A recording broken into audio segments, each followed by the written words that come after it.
Okay, so another Thursday, another session. I've come to one of my favorite loops here. It's a country loop here in Winchester.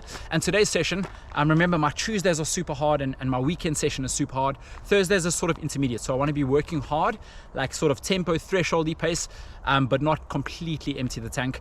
So today's session, I'm doing 6 times 1K under over. So basically I'll go under threshold pace and then over threshold pace. Repeat that 6 times. And 12K's worth of volume. I'm running with my new Suunto Race watch over here. Can't wait to test it out. Yeah, it looks awesome, such a good feel. I've done a warm-up, I've got 300 meters to go in it. It's connected to an external heart rate monitor here, which is syncing quite nicely. And it's really important, and the reason why is because I'm on an undulating loop. So normally in the past I've done these on a flatter route like Battersea, where you can hit paces sort of perfectly. The paces are going to fluctuate. I think if I did it on a flatter route, it would probably look something like 315 a K versus 325 a K and so on and so forth. But some kilometers might be 315-ish, some might even be close to 4 on the steep uphills. So that's where heart rate becomes super important. And I'm going to monitor sort of my threshold heart rate's around 167. So I want to be going sort of just under, just over and repeating. Cool, 300 meters. Let me take this gel and get going. Okay, before we get into today's session, let me show you exactly what the Suunto Race watch is all about and how it comes. It comes with a built-in heart rate monitor, but remember, when doing exercise and getting sweaty, then I highly recommend getting an external heart rate monitor. It's a lot more accurate. This is how the Suunto Race watch comes, and I must just thank them for sponsoring this video, hooking me up with this epic watch, these awesome straps, and the external heart rate monitor as well. In running, nothing is more motivational than new kit day. Let's peel off this top piece and get ready to rock and roll. Here's a look at what the external heart rate monitor looks like. It connects seamlessly, I didn't chafe at all, and I'll speak through heart rate quite a bit during the session. The charging port clips in magnetically into the back, very nice and neat. Pairing the watch to the phone looks like this, quite a seamless process, and I must say, in total it probably took me about 5 minutes to set the watch up. Here I am personalizing the widgets that I'd like displayed and unticking those that I don't. A bit of a closer look at the widget options. Here are some of my preferences, quite a few options to choose from, I must say. Then onto a very important piece, building of today's workout, 6 times under over session. So the watch can tell me what to do and I don't need to concentrate. Here's a quick look at the finished product, some nice motivation, and we're ready to rock and roll. Let's go out there and get this workout done. Before we get into the workout, let me quickly show you. Alex had to film on this bike whilst climbing 143 meters in these 12Ks. I think he had the harder job. Woo! Let's go, baby! 3, 2, 1, let's go. Okay, I'm not going to add any music to this so we can get a good feel of exactly what it's like out there. I'm so glad we filmed this workout. It's one of my favorite loops. Even though it's hard work, you'll see exactly just how beautiful it is. So we're starting with the under and then the over. So in my mind, I'm thinking more effort, slightly less effort, but they're both at effort. As beautiful as this loop is, there are a few cars, so we do have to be a little bit cautious, but there's more space than what you think and you can get past cars quite easily. So throughout this video, I'm going to cover off a few things. One, exactly what tempo and threshold is, as well as how hard you should be working within this zone and what percentage of your weekly training it should make up. And then I'm going to give you a good overview of what the Suunto Race watch looks like, what I look for in a watch, and what some of the data screens look like. Here we go through the first kilometer in 3:18, still feeling quite controlled. That's the harder effort, now it's the less hard effort. Even though you'll see this next kilometer is actually faster, the reason why is because I dropped 32 meters over this next K.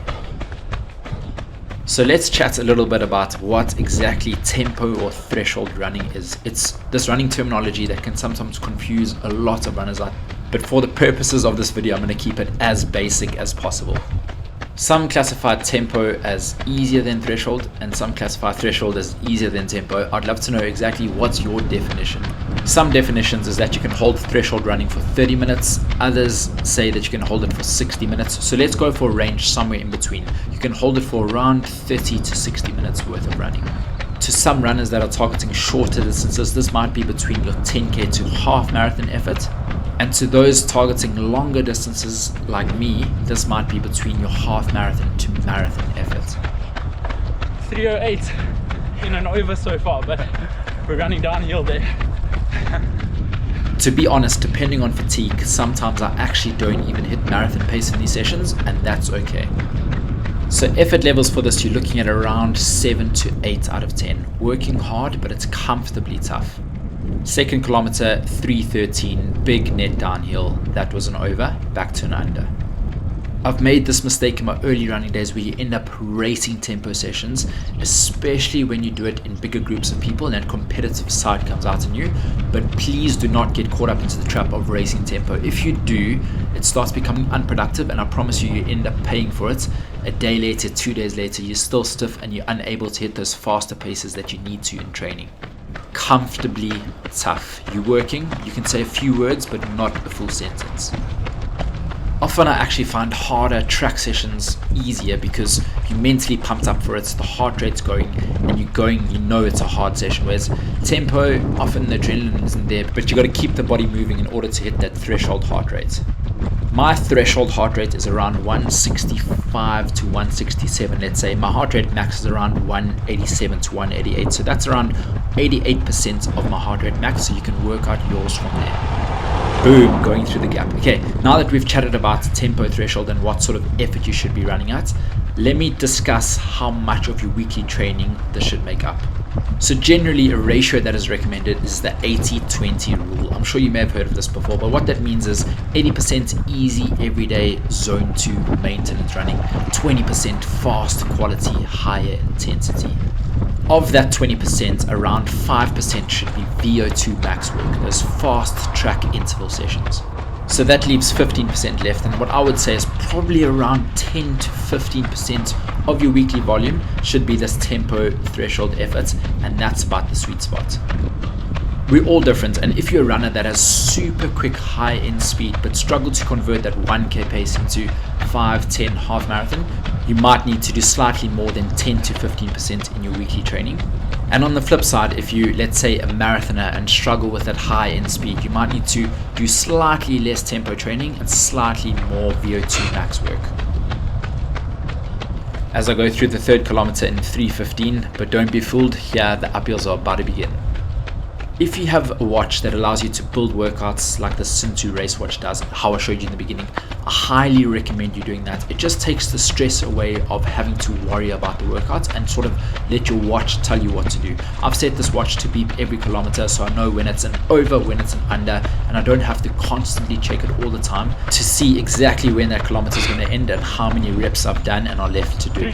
So I'm monitoring live heart rates on my watch while I'm running just to check that I'm working within the right zone. You should be predominantly working within zone 4 on these sorts of runs.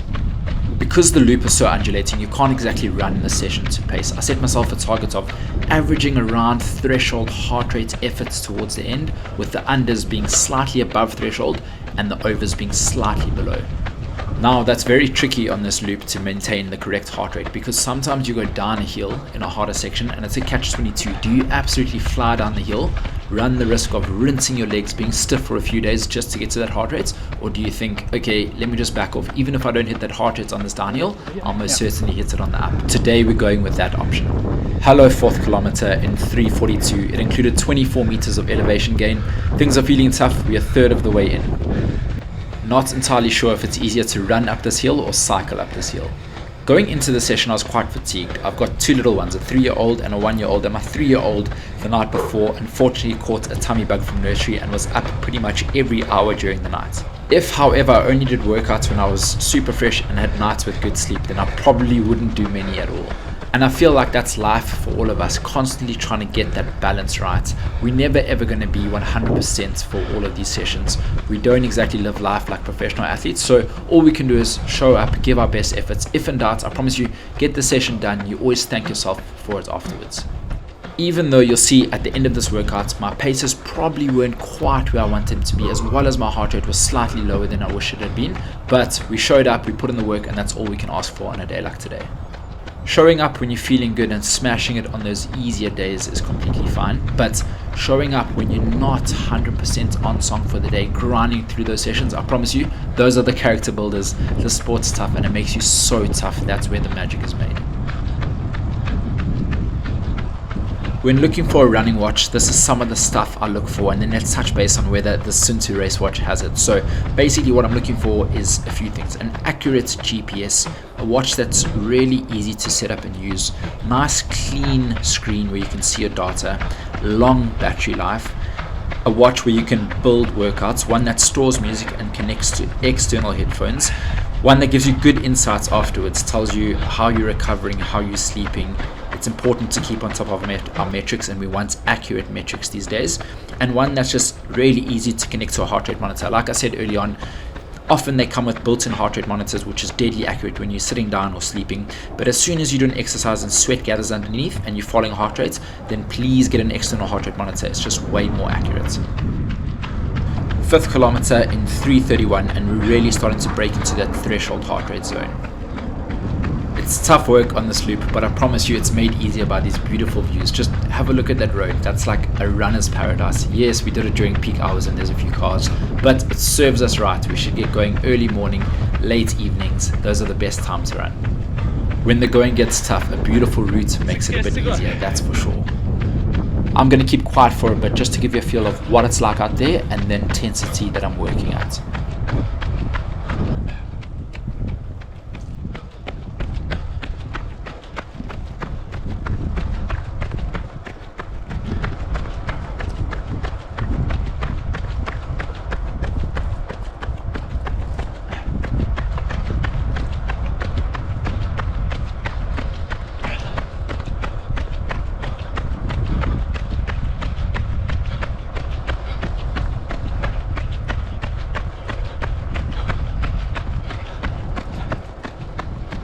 Okay, back to the running and back to the watch we go.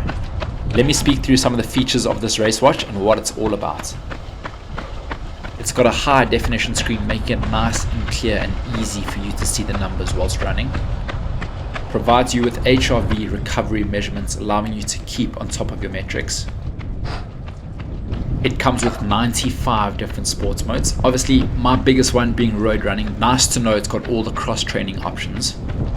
Free offline maps, so if ever I get lost on these country roads, I can find my way back home.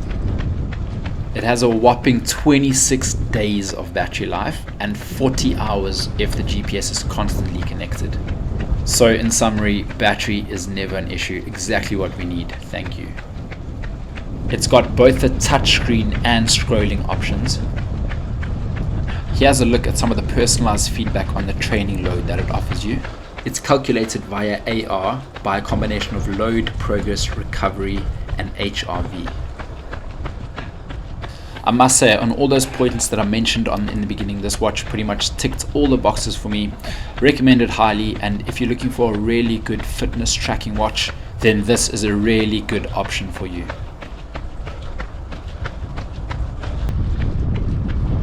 Here's the 7th kilometer in 3:18, and within that kilometer I dropped 32 meters, so significantly downhill. But as mentioned earlier, I didn't want to absolutely smash the downs, ramp up that speed, and in turn ramp up that heart rate, but then run the risk of smashing the body to bits and pieces and be stiff for quite a few days to come. Heart rate, effort, controlled, comfortable, productive work is what we're after today. I decided to do the session in my Pro 3s. It was a toss-up between the Pro 3 and the Prime X. Remember, the Prime X, they're 50mm stack height, so they'd protect the legs quite nicely on a loop like this and you recover quite quickly, but I went with the Pro 3s on this occasion. My heart rate on this downhill is dropping to around 158, so about 7 or so beats lower than I would have wanted to. Time to pick it back up on the uphill.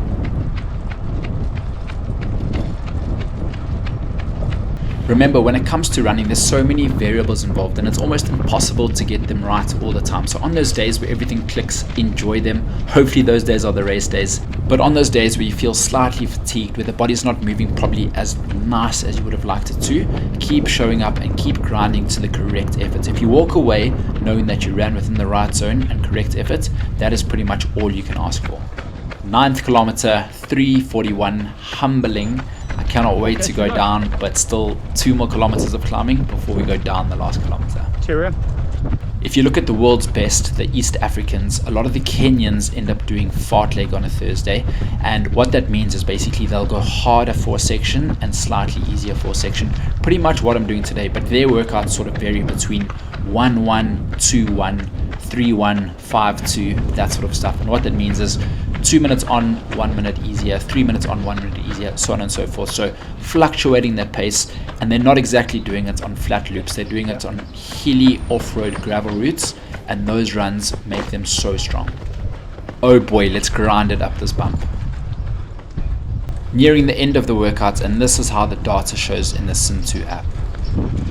By the way, that's Alex breathing that heavy on the bike, not me.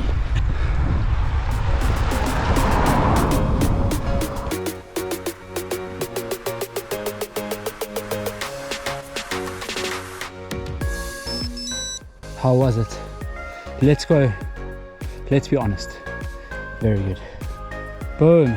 12 Ks, 3:26, 41:22. Yeah. Wow. Do you know what? That was hard, but if I think about where my weaknesses are when I did the recent ultra, the guys I was competing against, they just flew away up the hills. So undulating tempo, heel sprints, heel repeats, it's what I need. It's probably what you need as well. Let's not neglect it. Yeah, I would say this loop's probably a good 10 seconds per K slower than like a fast Battersea, but do you know what? It doesn't look as good on Strava, but it's so good for you. And the magic is made in training. I thought that my heart rate was a little bit lower than what I want it to be, but at the same time, my legs weren't exactly fresh. Didn't have a good night rest last night, so can't complain. I think, you know, if it was there, on fresher legs, I probably could have pushed that heart rate more, but I didn't want to end up in my racing zone. So yeah, all in all, solid workout. Watch was amazing, so easy to use. Thanks Suunto, power watch. I look like I've just jumped in a swimming pool, but yeah, I just want to say massive thanks to Alex who came and filmed for me. How was it on the bike? Super challenging. It was undulating. It was quite difficult, but I mean, I can't imagine how difficult it was for you. You came in jeans and I gave you cleats pedals with non-cleat shoes, so congrats. As you can see, I'm sure you saw from the video. Super prepared. Probably easier to run than cycle, but thank you so much, appreciate it. No worries, pleasure. Let the races begin. Let's go.